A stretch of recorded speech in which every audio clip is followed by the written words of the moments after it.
Afe Babalola versus Dele Farotimi. Mo gbọ́ pé bàbá Afe Babalola SAN wọ́n fi ọlọ́pàá mú Dele Farotimi. Bẹ́ẹ̀ ọ̀rọ̀ ti ṣẹlẹ̀ láàrin barrister Femi Falana àti VDM rí tó jẹ́ pé barrister Falana ó gbé VDM lọ sílé ẹjọ́.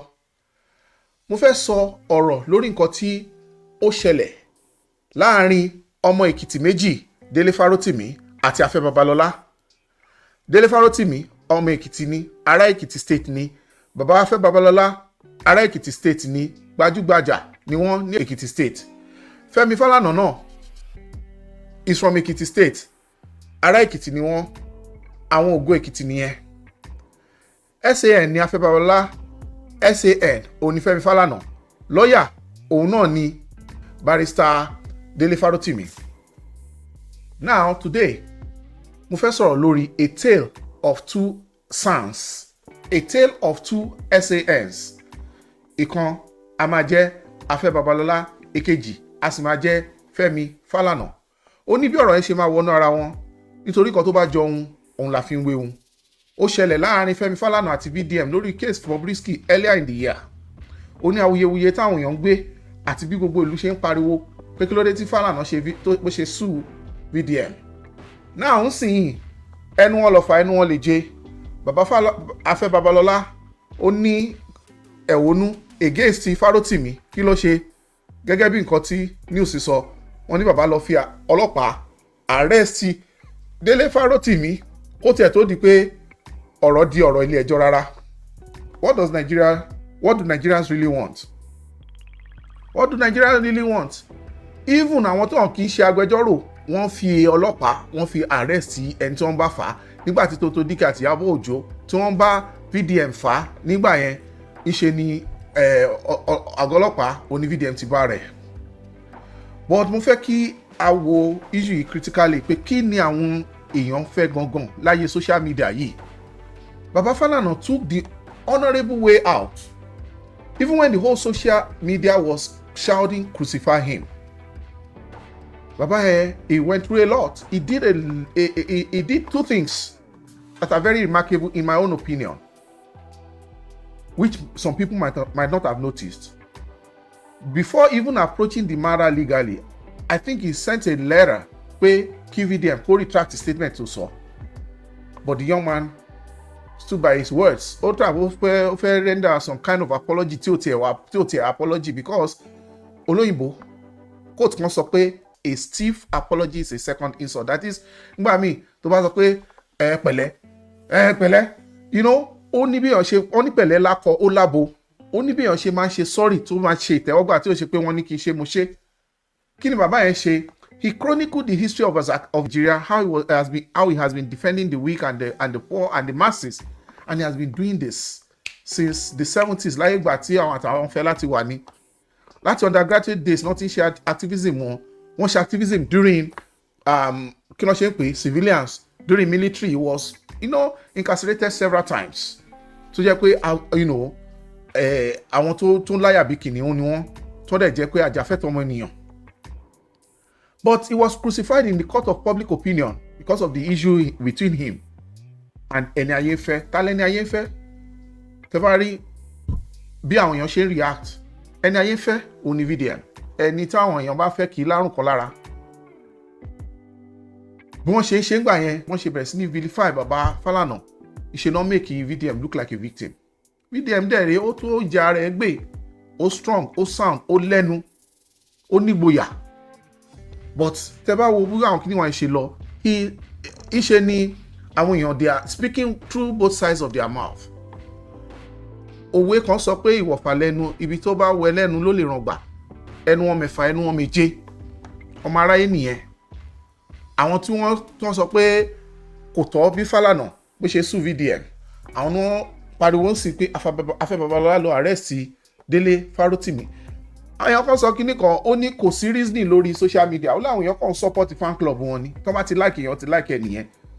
Tí èèyàn kan bá dẹ̀ dìde sí ẹnìyẹn àbí tẹ́nìyẹn ṣàṣìṣe tó jẹ́ pé bóyá nǹkan kan fẹ́ ṣẹlẹ̀ sí báyìí ṣe náà máa dìde tó máa ṣùgbà wọ́n ṣe máa supported blindly, and that is the generation that I find ara àwọn èèyàn dẹ̀ máa ń ṣe ìṣe pé bí kí gbogbo wa sùn ká dorí kọbì kan náà. tó bá ní contrary opinion wọ́n ti àwọn èèyàn criticize mọ́ wọ́n máa bú ẹ pa ni, you understand, wọ́n máa bú ẹ pa ni, àwọn social media mob wọ́n máa mọ̀ bú ẹ ni. ọ̀rọ̀ yẹn náà dàbí ọ̀rọ̀ tó ṣẹlẹ̀ between Speed Darlington àti Burna Boy. Everybody sọ pé Burna Boy, why use police, why don't you charge him to cut him instead, why use police to arrest him? Kí ló tó ti lọ fọlọ́pàá mú ẹni yẹn? Lóòótọ́ nǹkan tó sọ kò dáa, gbogbo èèyàn ló mọ̀ pé nǹkan tó tẹnu Speed Darlington jáde yẹn nǹkan àbùkù, nǹkan tí ò tẹ̀ dá rárá ni, ọ̀rọ̀ tí ò ṣe gbọ́ sétí ni. Ṣùgbọ́n nígbà tí Falana dípò kó fọlọ́pàá mú VDM ńṣe ló sùn ẹ̀ pé okay well àpàdé ní ẹjọ́, ó dẹ̀ ti fún ní chance láti ṣàtúnṣe, ìyẹn ni ò ṣàtúnṣe. Àwọn èèyàn sọ pé why use police in a civil case, why use police, you know, the instrument of state, the instrument of law enforcement, why use it against someone that you have something against? And kí ni charges? Defamation. You are accusing that person of defamation. Why don't you go to court? Now, VDM, like I said, is a great guy. He's doing amazing things. People love him for being a voice because he's rising up in the defense of the weak and the oppressed, and he's always fighting for justice without looking or asking for benefit from people. Ó ń ṣe tiẹ̀ tó jẹ́ pé ó ti ẹ̀ ń ṣàánú àwọn aláìní, ó dẹ̀ ń dìde àwọn tó jẹ́ pé wọn lólùgbèjà. Ọ̀pọ̀lọpọ̀ àwọn nǹkan tó ṣe ló jẹ́ àwọn nǹkan tí àwùjọ tẹ́wọ́ gbà. Nǹkan tó yẹ káwọn èèyàn mọ̀ ni pé VDM's truth is not the only truth and it's not infallible. Kì í ṣe òdodo ẹnìkan, òótọ́ ẹnìkan ló jẹ́ òótọ́. Kì í ṣe òun nìkan ló jẹ́ pé nǹkan tó bá ti sọ pé ó ti perfect ni. Kò sí human being tó perfect. Kò lè perfect lórí gbogbo nǹkan pátápátá. Ọlọ́run nìkan ló ní agbára tí ò kì í ṣe àṣìṣe. Òun ló ní perfection. But in this case tó jẹ́ pé do no wrong, òun ni view àwọn èèyàn tí wọ́n make out of that VDM person, ó lè má help iṣẹ́ rere tó ṣe in the long run. Because there's something tó máa ń sọ nínú research methodology or data analysis or statistics. Wọ́n máa ní correlation doesn't imply causation. Kí ni ẹ̀ṣẹ̀ bàbá Falana ń gbà yẹn o? Kó tó di pé wọ́n kó bàbá yẹn síta bí ọmọ ọjọ́ mẹ́jọ.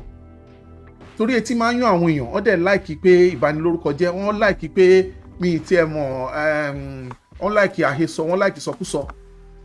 Like I said, correlation does not imply causation. Nítorí Bob ó sọ pé bàbá yẹn pé òun gbéṣẹ́ fún pé kó bá òun get pardon àbí kankan.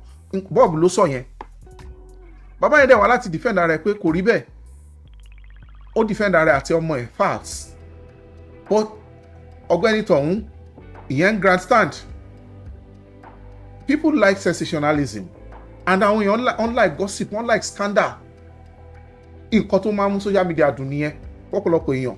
O lè rí wọn kàn sí page wọn sí nǹkan tó jẹ́ pé ó máa beneficial other than gist, gossip, gbogbo ẹ̀ṣá ni àti grandstanding àti all those things. The social media people love sensation. They love to seek character assassination without proof.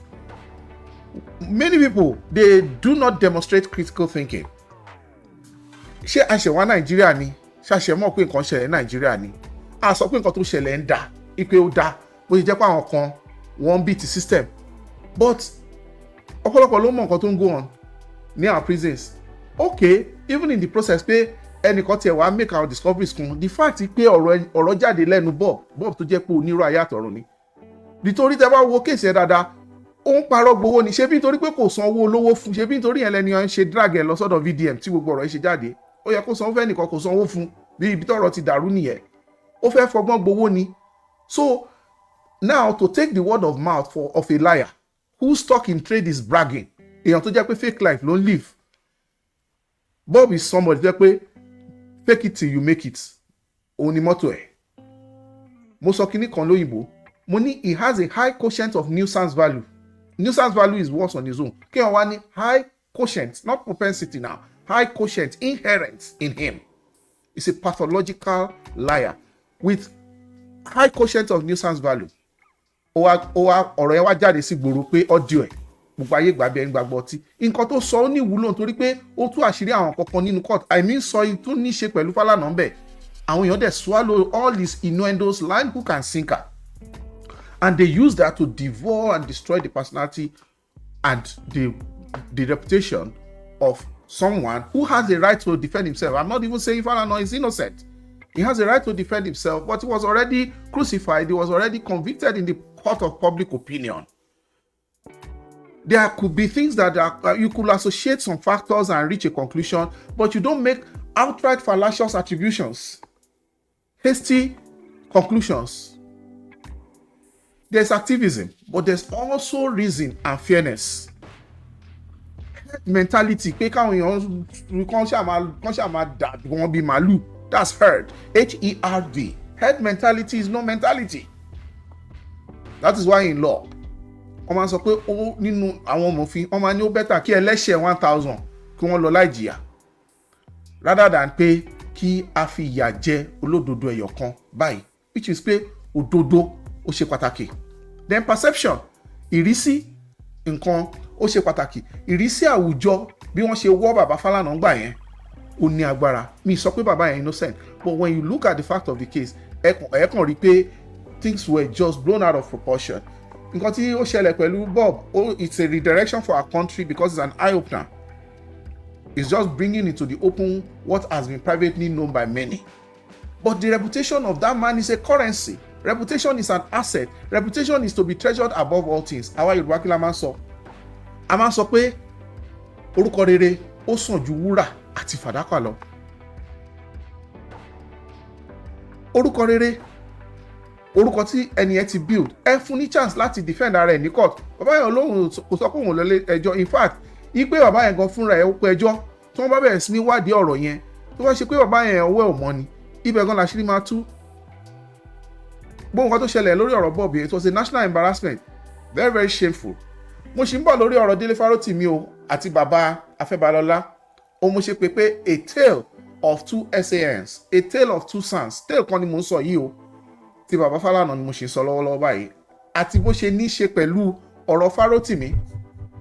How it brings to light, some of the views, bó ṣe jẹ́ pé we are not consistent. Àti ní society sì tó jẹ́ pé when you look at opinions, I don't know if there are people like me who, when you read, public opinion, when you read comments, be like, gosh, so some people are still thinking like this. What happened in the Bob case, it brings to light some things that have been going on in the back end. There's so much corruption and favoritism and preferential treatment in our system. Mbati mention Ekweda fúnra rẹ̀, Ọ̀dádá Bobrisky. I don't even, but òun ló bẹ̀rẹ̀ controversy yẹn. But video yìí ò lè pé láì jẹ́ pé mo ṣe àlàyé dé apá abẹ yẹn. Kò sí mo ṣe máa sọ̀rọ̀ Falana. Wọ́n ní kò sí bí a ṣe máa porí ajá tà ní porí ìkòkò tá fi ṣe. Kò sí mo ṣe máa sọ̀rọ̀ Falana àti VDM tí ọ̀rọ̀ Bob níwọ̀. Kò sẹ́ni tó sọ nípa name dropping o. And names dropping, dictionary sọ pé it means the act of talking about famous people that you have met, or often pretending that you have met them. Rather, you have not met them in real life. You are doing so to appear as more important and special. Mo mọ governor, mo mọ chairman, mo mọ kíní. But ohun tó fẹ́ ó fẹ́ gbowó ni, ó ṣe àpòwó ló fẹ́ gbà.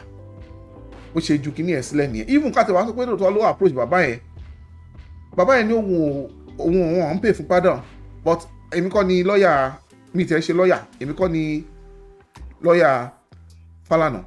But lẹ́ni tá a ti mọ̀, Bob tá a ti mọ̀ pé onírọ́ ni, Bob tí ò ní tìjú, tó jẹ́ pé the word shame kò sí nínú dictionary ẹ̀, Bob tó lè fi ara ọkùnrin sílẹ̀ tó lè máa múra bí obìnrin, Bob tó jẹ́ pé show business ló ń ṣe, torí people won't understand industry bọ̀bọ̀ yẹn, Bob tó jẹ́ pé kò kíà nípa personality ti tiẹ̀.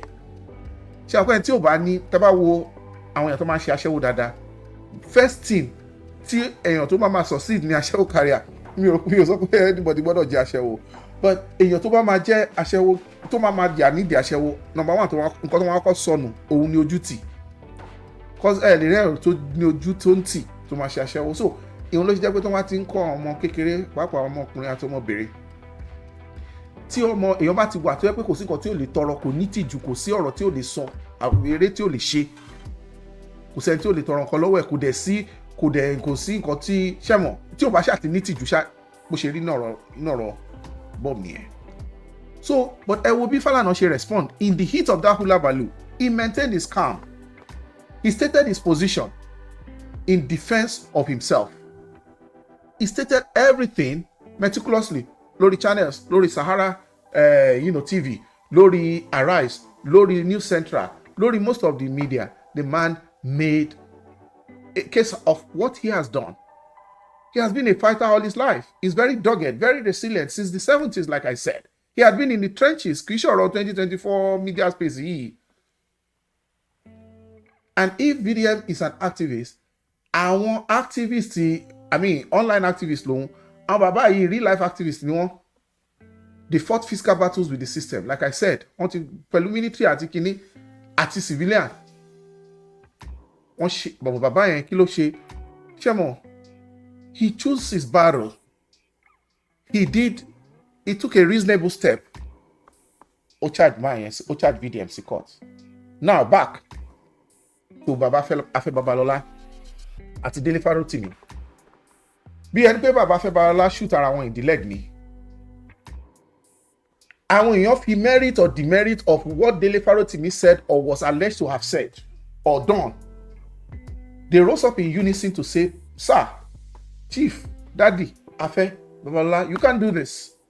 You can't get someone arrested in a civil case, even though the aspect where defamation is civil or criminal case, the aspect of that classification, lawyer might agree in Nigeria. You should not argue. People believe it's civil by our constitution, but some people are saying there's some criminal aspect of it. But whatever the classification, Baba, even though he has the right to defend himself, but he has no right to instigate the instrument of law enforcement to get a fellow citizen arrested and transported from Lagos to Ekiti. Nobody is saying that the eminent jurist or defend around. He has a reputation to protect, and it's a hard-earned reputation. Baba is in his 90s, and he has been in law practice for almost or about 70 years or thereabout. Osibi Ashema sọ̀rọ̀ legal profession Nigeria tí a ní sọ̀rọ̀ nípa àwọn Baba Afe Babalola. Ẹ̀wọ̀ institution tó ní ẹ̀wọ̀ philanthropy ṣe ń ṣe káàkiri. He has earned his reputation, his unearned. So by all means, he needs to protect that reputation. He needs to protect his legacy. But the aspect of getting Dele Farotimi arrested and the manner in which it was carried out before he was taken to a court in Ekiti, that leaves much to be desired. Because people should realize that there are two courts. There is the real court of justice, and there is a court of public opinion. Whether a court of justice or court of public opinion, because Dele Farotimi is an activist all along, but Baba made more of a hero out of him. All they whip public sentiments up for him and against himself, Afe Babalola, because of the way he approached the issue by arresting Dele Farotimi. Life is not black or white. Life is not black and white. Life is black, white, and shades of gray in between. Taban Suku and Marino, when they cry with the sea road. Because Oyaki Baba professionally wọ́n ní experience lórí kíní, but Baba wọ́n lè má ṣàkíyèsí pé ìlú ti yí, orí ti change, ìgbà ti yí padà. There is, social media reality now. So fi jẹ́ pé social media is a force. Baba is a grandfather, great grandfather, probably a great great grandfather. So I wanted to bẹ̀rẹ̀ sí ní ṣàbíamọ àbí táwọn ọmọ tó bí bá ń ṣe, at least wọ́n á ti ní generation Baba ti máa ní great grandchildren báyìí sìn. So gbogbo bó ṣe ń lọ generation yìí, àwọn kọ́kọ́ wà tó jẹ́ pé ó lè pamọ́ lójú àwọn èèyàn tẹ́lẹ̀, but tí sì bó ṣe ń ṣẹlẹ̀ báyìí wàá gbọ́ breaking news. Breaking yẹn gan máa ń wọ̀rọ̀ yẹn Nigeria, it has been overused. Breaking kí ló ń break. But life, everything is just in public domain now. Back to what I said in the beginning, a tale of two SANs, a tale of two sons. Ìkan máa jẹ́ Afe Babalola, ìkan máa jẹ́ Femi Falana. Kò bá tiẹ̀ jẹ́ a tale of three Ekiti sons, a tale of three Ekiti, kí mo lè pè wọ́n náà torí èèyàn yìí náà jẹ́ l'Ekiti. Falana, Babalola, Farotimi. Orlando kọrin ó ní mo fẹ́ sọ̀tàn kékeré kan ìtàn orogún méjì ni mo fẹ́ sọ̀tàn kékeré kan ìtàn orogún méjì ni mi ò lóhùn Orlando mi ò lè mú ohùn Orlando but tale yẹn kì í ṣe ìtàn orogún méjì ìtàn bí àwọn èèyàn ṣe ń ronú ní ọ̀nà méjì ìtàn suddenly èèyàn tó gbé ìgbésẹ̀ tó yẹ kó gbé gẹ́gẹ́ bí òfin Fẹ́mi Falana ó ní o lè wá bà mí lórúkọ jẹ́ àpàdé ilé ẹjọ́ àwọn èèyàn bu wọn fẹ́ bú bàbá yẹn pa wọ́n ti ẹ̀rọ pa àwọn láṣìírí ẹ̀ lọ́wọ́ wọn bẹ̀rẹ̀ sí ní sọ oríṣiríṣi pé àwọn tí ń wo àwọn náà ti ń ṣọ́ àwọn tí ẹ̀ ti ń sọ bẹ́ẹ̀ ṣe mọ̀ in fact wọ́n dì pẹ̀lú bàbá yẹn ẹ tó súyàn sí kóòtù nìyẹn o èyí tí ò súyàn sí kóòtù tó fọlọ́pàá mú kí ló ṣẹlẹ̀ ayé tún pariwo. So the conclusion of the matter òun ni pé really Baba Afe Babalola shouldn't have made that move. He has everything it takes to get Dele Farotimi láti sue ẹ̀ sí court because ó ṣe Dele Farotimi lẹ́ni ni tẹbi Dele ṣe lọ́ọ̀yà ẹ wo how long tó tẹ̀ wọ́n tún fẹ́ gba bẹ́ẹ̀lẹ̀ wọ́n ṣàgbé gbogbogi wọ́n ṣàgbégi dínà tó fi jẹ́ pé wọ́n rí bẹ́ẹ̀ bọ̀bọ̀ yẹn gbà wọ́n ṣe jáde ní 2 days to Christmas bóyá a day to Christmas ni or 2 days to Christmas after some weeks despite the fact pé court ti grant and bail ó ṣe Farotimi lẹ́ni and Farotimi is a lawyer tó bá ṣe ordinary citizens kan tó bá ṣe ordinary other people tó jẹ́ pé àwọn ò kì í ṣe lawyer wọ́n kàn jẹ́ everyday people because gbogbo nǹkan tá à ń fẹ́ ni àwùjọ tó jẹ́ pé kò ní sí ìrẹ́jẹ olówó tí olówó á lè gbé ìlú tá lè ráyé gbé tí mẹ̀kúnnù náà tí wọ́n máa lè ráyé gbé tó fi jẹ́ pé kò ní sí oppression. Mi ò rí jù báyìí lọ lórí edition yìí ẹ like ẹ subscribe sí channel yìí kí ni ẹ̀yin rò nínú comment section ẹ jẹ́ kí n mọ̀ nínú comment section. Mo wà lórí TikTok ó deep gan mo wà lórí Instagram àti Facebook ó deep gan náà ní handle mi ẹ ṣé tẹ́tí sí mi à á pàdé nínú ilé tó ń bọ̀. Ó jinlẹ̀ púpọ̀ ó deep gan.